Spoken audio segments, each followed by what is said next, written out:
Posted by Mysterious Ruin. I, 27F, ran from my abusive ex when I was 4 months pregnant. I moved to a different state, legally changed my name, and didn't name my child the name we had agreed on. He didn't know my social security number or my ID number. The only way he could track me down was by my name, but that was long gone. I had to sign into domestic violence safe haven shelters to get my own place and find a job. I've built a great life for me and my child. I had been planning to run from him for a little over a year because it felt like my only way out. He would always find me and drag me back. He made it seem like if I didn't take my depression meds, I would act out and try to harm myself. The police ended up believing him and became of no help. They brushed off all 4 of my domestic violence calls as simple disagreements. I had saved up just a little over $10,000 in a bank account my mom had set up to help me get away and come to her, so he wouldn't find out how much money I really had. My dad helped mostly by contributing much more than I could. He would get suspicious and ask where all my money was going, and I would pass it off as bills. In my new town, I'd made very few people aware of my situation, just those who could help if something were to happen. These past 2 months, I've been watched by someone unknown. He's always wearing a baseball cap and sunglasses, but I could swear on my life it's my ex. I've ended up leaving work a few times due to panic attacks after seeing the guy. He never interacts with me, only with my coworkers. He waits until I'm out of earshot to place an order and gives different names each time. My coworkers have found it strange because he comes in almost every other week for a week straight, using different names. After this, I went to the police station to speak to one of the people I've made friends with, who was aware of my situation. He said he would have patrol officers drive by my house and keep a lookout. I've never seen him around my house or driving by it. I started receiving letters in the mail, which I believe are from him. No one signs them with a name, and the envelope only has my old name and my new address. The letters consist of messages saying, "I love you and I miss you," but they never detail who is writing them.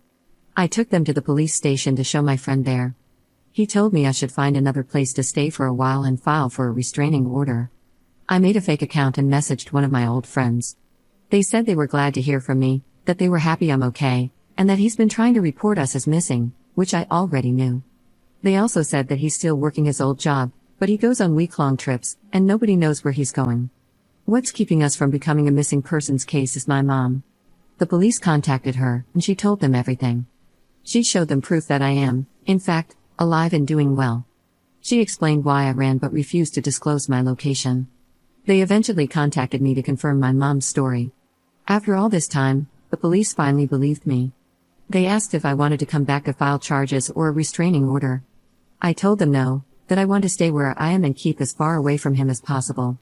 Yesterday, I missed my mailman, and he left a slip indicating I need to sign for a letter. I haven't ordered or requested anything that would require a signature.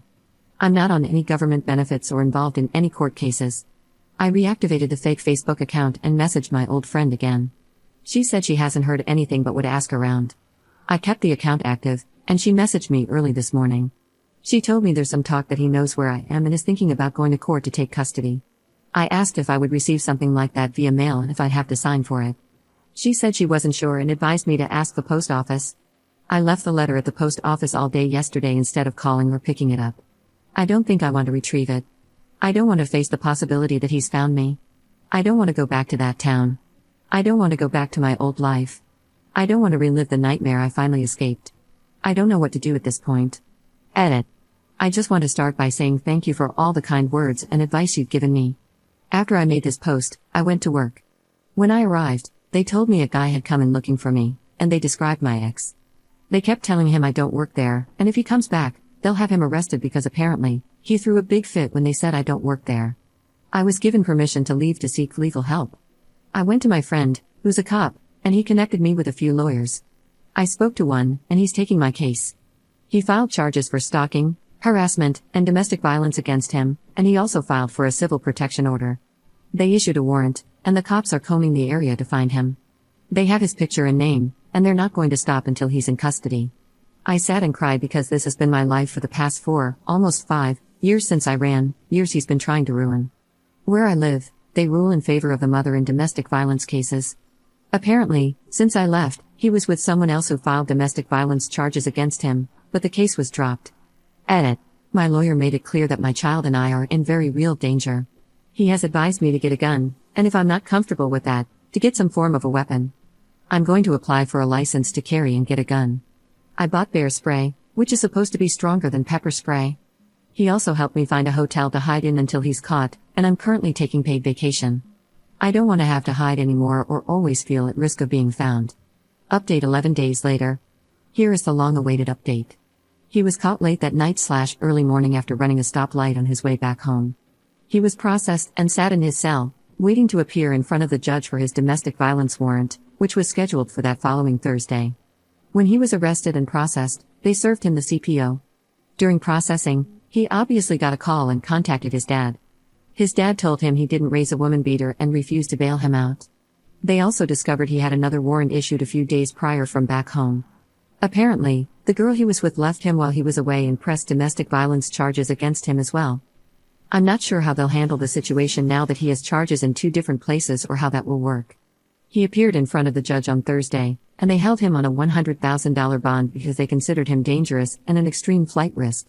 He stayed in jail until the following Tuesday, when he was released to the other police department after they were notified. He is currently up there, waiting for his bond to be set. They said it's unlikely he'll get one, and he'll likely stay there. He was made to serve 30 days in jail on his warrant from back home.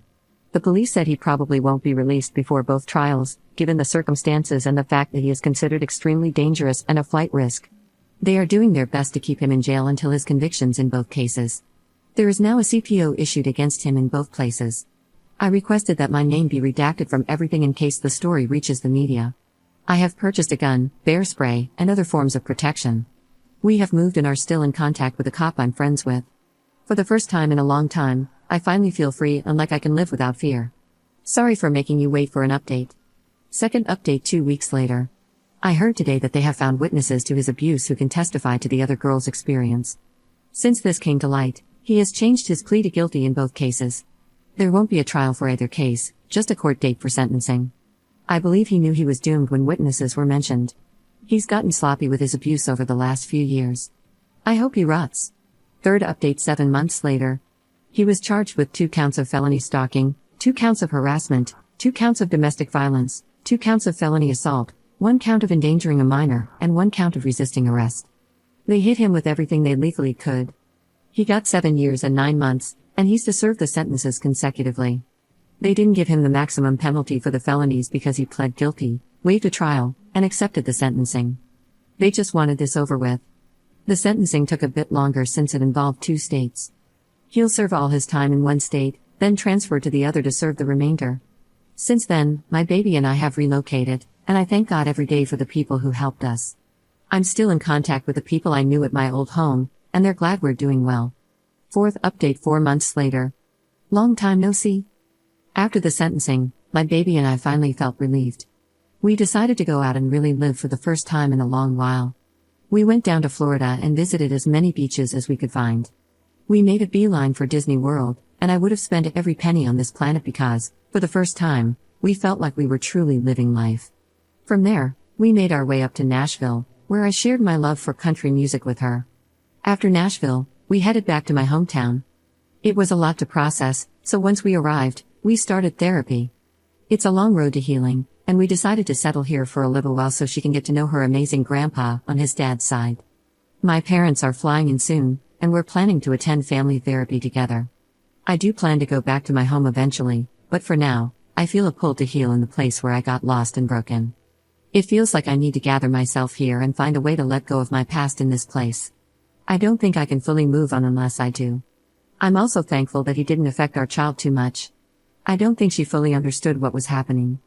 Going forward, if I post any more updates, I won't give many details to protect our identities. I've decided to go back to school and work in social services, so I can help women who were in the same shoes I once was. I'll wait until I'm in a healthier mindset and better mental state before starting.